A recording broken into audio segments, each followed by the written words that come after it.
Strangest missing persons cases that still have no explanation, number 3. On the afternoon of November 24, 1971, a man calling himself Dan Cooper bought a one-way ticket on Northwest Orient Airlines Flight 305. Shortly after takeoff, he ordered a bourbon and soda.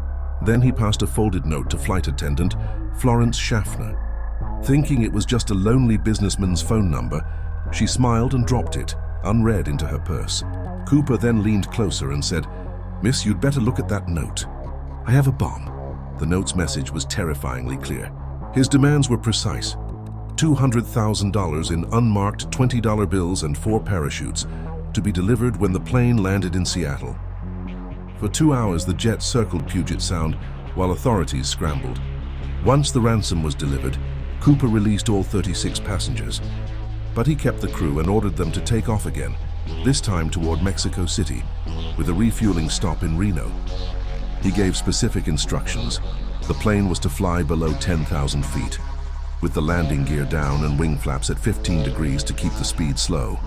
Then, a little after 8 p.m., somewhere over the rugged wilderness of southwestern Washington, Cooper lowered the rear stairs and jumped into the freezing, stormy night. What followed was Operation Norjack, one of the most extensive manhunts in U.S. history. The name D.B. Cooper, which would become legendary, was a media error. The hijacker left behind only a black clip-on tie. For years, the search yielded nothing. Then in 1980, an 8-year-old boy named Brian Ingram, vacationing with his family, found 3 packets of the decaying ransom money buried on a sandbar along the Columbia River. The serial numbers matched, but this discovery, far from the predicted drop zone, only deepened the mystery. To this day, no one knows if D.B. Cooper survived the jump.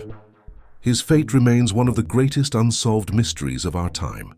Follow for more and don't miss the next episode.